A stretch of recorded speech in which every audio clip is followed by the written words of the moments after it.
All right, so this is Learning Target 4, Part 2. Should be the video right underneath the first one there. And we're going to continue on where we left off. This time I'm going to give you a table. And I guess first we're going to find out if it's quadratic.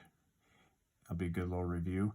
And then we're going to see if we can come up with the equation in vertex form. All right, so let's do this. All right, let's see if it's quadratic first. Remember what we do to check on a table.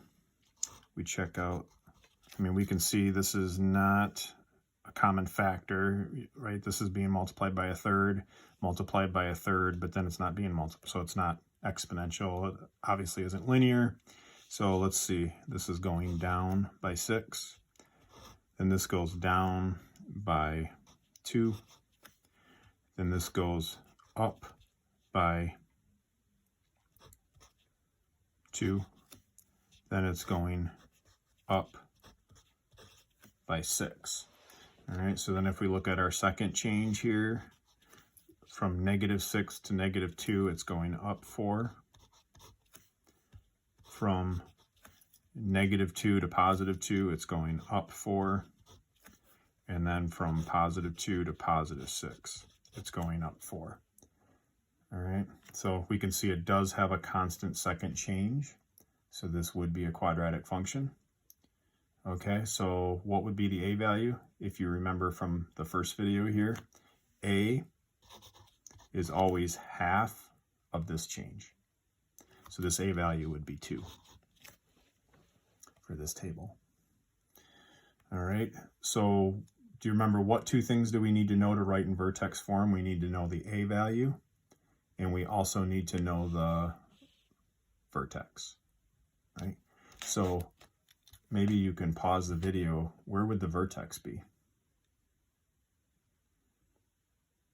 Okay, yeah, it's going to be right here. Now, be careful. It's not going to always be right in the very middle of the table, right? This just happens to be. Why is this the vertex? Well, if you can kind of picture this, or if you have some graph paper and you wanted to try it, you can kind of see this is where this would be a minimum, right? This is kind of the bottom point of where this would be. If you look here, 3, 3, 2, 9, we can see this is growing. See how the outputs are growing here? And then they grow again right here. They kind of bottom out right at this point right here. If you don't know what I mean, it might be helpful to get a piece of graph paper and just graph these points, and I think you'll see what I mean. All right, so this is the turning point. It's kind of that. And remember we talked about the axis of symmetry? Do you see the symmetry here? Symmetry, right? So we can kind of picture that, visualize what that graph would look like. So yeah, this vertex would be 4, 1. And so we have the information we need to write in vertex form. So this would be f of x equals, my a value would be 2. My vertex, my x coordinate would be 4. So it would be x minus 4. Don't forget the squared, that's what makes it quadratic. And then my y value would be 1. So that would be written in vertex form. Okay, one more thing for you. Today's notes are a little bit longer. Is how do you identify the vertex from a function if I give it to you in vertex form? You guys can do that. All right. All right, we can see all the a values here, but we don't need those. We just need the vertex. So the vertex of this first one would be +2, right? Because remember our generic form, that's always x minus h. Okay, and then our y coordinate would be 5. Vertex here, x coordinate would be, -3. The reason it's -3 is because remember the generic form for vertex form is always x minus the number. So if this is x plus, it must mean x minus a negative. So this is a -3. So if we see a plus here, this is actually going to be a -3 for the vertex.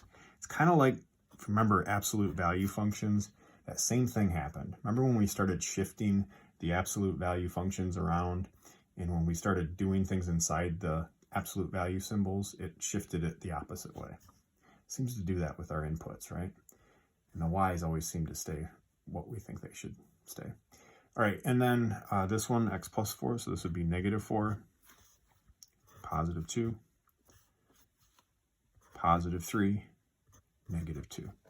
So you can see finding the vertex is pretty quick if it's in vertex form. And then another thing you guys can think about is this, if we were to put this in Desmos, would this quadratic face up or down? Yep, it would face up because this is a +1, the a value. Up, right? A is positive. This quadratic would face up. This quadratic would face down, right? Anytime we see a negative value for the a value, that will tell us if it's going to face up or down when we graph it. And you could put these into Desmos and give it a try. All right, thanks guys. There's a practice after this. Go ahead and give it a try. Thanks for watching.